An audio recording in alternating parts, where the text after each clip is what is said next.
dan kita akan menuju ke Guinea nih. Ini lawan dari Afrika, senasib dengan kita. Dia peringkat keempat juga di Piala Afrika U23. Sebelum ke peta kekuatan, Yos, Piala Afrika U23, Piala Afrika kan terakhir itu 2023 akhir ya. Sementara kita ini baru. Kondisi seperti ini apakah bisa dimanfaatkan timnas yang kondisinya panas nih kan, sudah baru saja menyelesaikan turnamen. Sementara ini Guinea akan berkumpul lagi, sudah hampir ya beberapa 3-4 bulan lama akhirnya baru berkumpul lagi. Tapi satu sisi Indonesia kan juga cukup letih, yang tadi awal kita bahas itu cukup letih. Menurutmu seperti apa, Yos? Pertandingan lawan Guinea, apakah ini akan dimanfaatkan timnas Indonesia, bisa posisinya lagi panas, lagi kompak lah ketimbang Guinea yang baru gabung? Gimana, Yos? Memang Guinea ini di Piala Afrika U23 terjadi di tahun lalu ya, di tahun 2023. Waktu itu memang langkah Guinea ini harus sampai ke babak playoff karena dia kalah adu penalti melawan Mali ya di perebutan tempat 3. Tapi memang sebenarnya permasalahannya adalah ketika kita bandingkan masa recovery mana yang lebih baik, ya kita dilihat dari dua sisi itu memang ada plus minusnya gitu. Kalau Guinea kan memang mereka harus mengumpulkan kembali timnya untuk bisa mendapatkan satu kekompakan lagi pasca bermain di Piala Afrika U23. Sedangkan timnas Indonesia yang baru saja kalah di perebutan tempat 3 di Qatar ini hanya mendapatkan waktu 1 minggu untuk sampai ke nanti pertandingan playoff di Prancis ya. Ini yang membuktikan bahwa sebenarnya kalau kita lihat dari sisi mana lebih baiknya ya kedua tim ini berimbang. Yang terpenting memang analisis pertandingan calon lawan ini yang sangat krusial untuk persiapan di pertandingan playoff nanti gitu. Mengingat karena kalau wakil Afrika ini selalu ya kita bisa lihat track back ke belakang perjalanan kalau timnas Indonesia baik ya di momen senior melawan wakil Afrika ini kan sebenarnya tidak pernah terlalu mentereng begitu, karena memang kita ini terbiasa memang tidak pernah menggelar laga uji coba nyaris dengan tim-tim Afrika begitu. Kalau di timnas senior kan kita di tahun lalu itu pun melawan Burundi 2 kali, itu ada di partai home gitu kan, 2 kali bermain di kandang yang hasilnya 1 seri 1 kalah begitu. Meskipun Burundi juga di timnas senior ini terbilang ya secara peringkat mungkin Afrika ya bisa 11-12 begitu kan ya. Tapi memang di level kelompok umur kalau kita kembali kemarin track ke belakang pas Piala Dunia 2017 ternyata ada tim-tim Afrika ini kan membuat kejutan dan membuat unggulan gitu. Bahkan ada Mali yang luar biasa tampil di level 17 gitu. Artinya bahwa Afrika ini juga sulit ditebak begitu. Meskipun gaya bermainnya kita ketahui ya gaya bermain dengan tackle kasar gitu ya, gaya bermainnya Spartan dengan negara-negara Afrika yang lain. Apapun sebenarnya nanti yang dipermasalahkan di pertandingan, ya ini langkah terakhir kita untuk bisa masuk ke Olimpiade. Betul memang tadi yang dikatakan bahwa Olimpiade ini hanya bonus ya, karena memang target sendiri dari federasi kan sudah tercapai, yaitu mampu meloloskan timnas Indonesia U23 ke babak 8 besar. Ekspektasi kita ini tinggi ya, karena kita performa kita selama di Piala Asia ini kan semakin terus meningkat begitu. Ya wajar masyarakat punya ekspektasi yang lebih tinggi saat kita berhasil mengambil Korea Selatan yang notabene kan 9 kali beruntun masuk ke Olimpiade. Tetapi memang kita jangan lupa juga bahwa status kita sebagai tim yang pertama kali atau tim debutan tampil di AFC U23 ini membuktikan bahwa ya tim ini itu sebenarnya dipersiapkan untuk memenuhi target federasi yang sebelumnya, yaitu lolos 8 besar. Langkah selanjutnya memang bonus-bonus itu kan sebenarnya apa ya, kalau aku bilang ya boleh saja seperti bonus-bonus yang disumbangkan pengusaha senilai uang gitu kan, uang. Tetapi memang poin terpenting dari yang laga timnas Indonesia ini akan lakukan di playoff adalah seberapa jauh kita melangkah itu adalah bukti dari hasil prestasi kita selama ini. Kalau kita pun nanti gagal melangkah ke Olimpiade, ya tidak masalah, karena memang pemain ini sudah menunjukkan yang terbaik, ya progresnya sangat luar biasa di bawah asuhan Sintayong ini. Harapannya adalah ketika nanti pemain U23 ini dipanggil ke timnas senior yang juga merupakan bagian dari timnas senior, disitulah prestasi yang akan kita targetkan, yang akan federasi targetkan untuk dapat menjadi sebuah patokan ya. Patokannya itu di timnas senior. Jadi target tuntutannya sebetulnya harus ada di timnas senior, bukan di kelompok. Setinggi-tinggi prestasi kita, bahkan medali emas di Olimpiade pun ini tidak akan berpengaruh di ranking FIFA ya. Tapi kita kembali ke Guinea nih, Saf.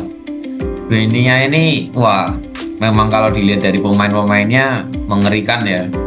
27 pemain, 20-nya bermain di Eropa. 4 diantaranya di Prancis nih kan, akan main di Prancis juga. Tapi kalau dilihat dari dilihat dari catatan pertandingannya di Piala Afrika kemarin, ya mereka memang 4 besar, tapi perlu diketahui Piala Afrika itu cuma 8 tim. Kalau dilihat dari ini, dia masuk grup ini hampir sama ke Indonesia ini. Mereka tergabung sama Maroko, Ghana, dan Kongo. Nah, mereka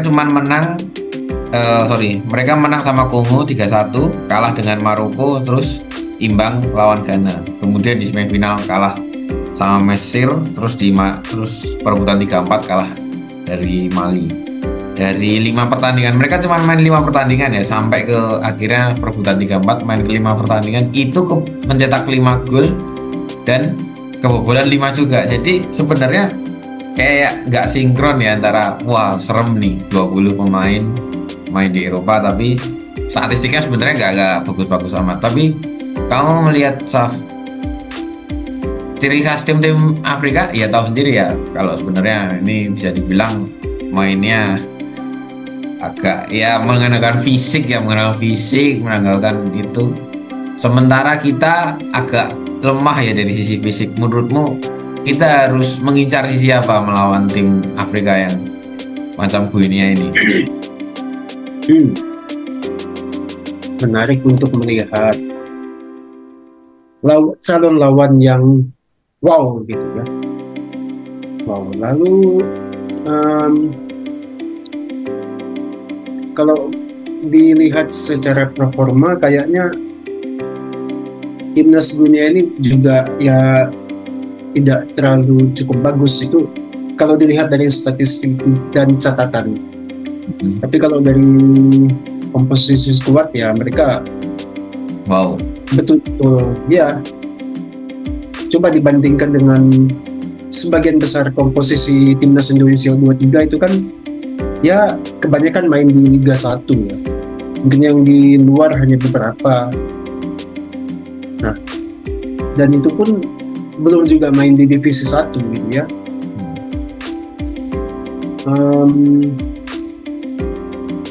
Timnas Indonesia kayaknya betul-betul ditantang jika bertemu dengan Guinea ini. Kenapa? Karena mereka kembali dipertemukan dengan ya bisa dibilang raksasa lah, termasuk yang cukup unggulan di benua Afrika. Kemarin timnas Indonesia sudah bisa memberikan kejutan dengan membuat nangis Australia dan Korsel. Kemudian misi selanjutnya adalah membuat ya mereka angkat koper dari Paris. Iya. Semoga. Ya. Aku bukan meremehkan timnas Guinea, mereka memang tim yang oke, tapi kalau aku lihat statistiknya juga kurang lebih sama dengan Indonesia. Dalam 5 laga terakhir mereka juga hanya menang 2 kali, begitu juga dengan Indonesia. Ini akan menjadi pertandingannya cukup sengit di antara 2 tim yang memiliki performa kurang lebih sama. Aku ingin melihat hal yang lebih dramatis. Mungkin timnas Indonesia bisa lolos ke Olimpiade, namun dengan cara seperti lawan Korea Selatan adu penalti. Itu yang paling dramatis, yang paling seru. Dan aku ingin satu lagi yang harus dijadikan PR itu adalah jangan terlalu egois kalau di depan gawang. Nah, kasihan yang lain sudah bermain bagus, tapi ada beberapa yang masih mementingkan keegoisannya. Jadi jangan mengulangi kesalahannya sama saat ingin memenuhi misi untuk lolos ke Olimpiade. Inilah yang ditunggu-tunggu oleh Indonesia, meskipun sebenarnya tidak masalah kalau nggak lolos gitu ya. Kita lihat apa yang terjadi nanti. Ya, oke, ya. Ya, memang ya nggak masalah sebenarnya kita nggak lolos Olimpiade, tapi ya Indonesia adalah negara euforia, negara yang haus prestasi, bukan negara bola ya, perlu dicatat, bukan negara sepak bola tapi negara supporter. Karena negara sepak bola itu banyak talenta di sana, tapi kita minim sebenarnya talenta berkualitas. Ya, kita negara supporter, negara yang butuh euforia, butuh timnas yang berprestasi gitu. Dan menjelang ini kan Guinea membawa 27 pemain, dan kemungkinan nih kan regulasinya agak beda seperti Piala Asia U23 ya. Akan ada penambahan pemain. Nah, aku belum tahu apakah kartu-kartu yang diterima pemain kita di Piala Asia itu berlaku sampai playoff besok. Itu masih nggak tahu ya. Tapi yang jelas akan ada penambahan pemain. Nih paling baru Sumarji, manajer timnas, itu bilang PSSI sudah bersurat ke Ipswich Town, dia akan manggil Elkan, akan bakot, dan kemungkinan Hubner nggak akan gabung. Dia sudah posisinya sekarang udah di Jepang, tapi ya menurutku akan dilobi sih sama PSSI ya untuk bisa memperkuat. Paling nggak mungkin dia akan gabung menit terakhir, tapi posisinya besok berangkat ini Nathan juga akan ikut, dia nggak akan balik ke Heerenveen dulu, dia akan ikut. Jadi, dan oh ya, Dewangga juga sedang mengurus visa di Duta Besar Prancis di Jakarta. Kayaknya ya ngurus visa untuk apa kalau nggak untuk pergi ke Prancis ya dia. Dia kayaknya akan gabung lah, masuk ke dari 23, berarti kan ada tambahan 5. Mungkin ya masih ada kan tambahan lagi. Ya nama-nama banyak muncul, Beckham segala macam, mungkin ada Ivan Jauhari atau segala macam, ya nggak tahu. Nanti mungkin kalau ada berita terbaru akan kita update lah. Dan semoga kali ini kita akan dapat lah, meskipun ya tadi kita sudah berkali-kali bilang ini cuma bonus, tapi semoga Olimpiade lah kita akan bergabung dengan tuan rumah Prancis. Siapa tahu kita akan ketemu Mbappe, kita ketemu Dembele, kan kita nggak tahu semua. Oke. Yang penting mungkin beberapa hari ke depan semoga persiapan maksimal di Paris sana. Kasihlah oleh-oleh kita 270 juta rakyat Indonesia tiket ke Olimpiade Paris. Dan oh ya, NOC Indonesia bilang kalau ini sampai tembus sepak bola, cabur sepak bola, akan jadi kontingen terbesar Indonesia yang berangkat ke Olimpiade, terbesar sepanjang sejarah.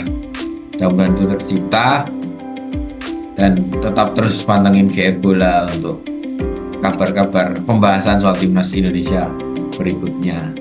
Sampai jumpa, jangan lupa like, comment, share, dan subscribe. Salam sepak bola.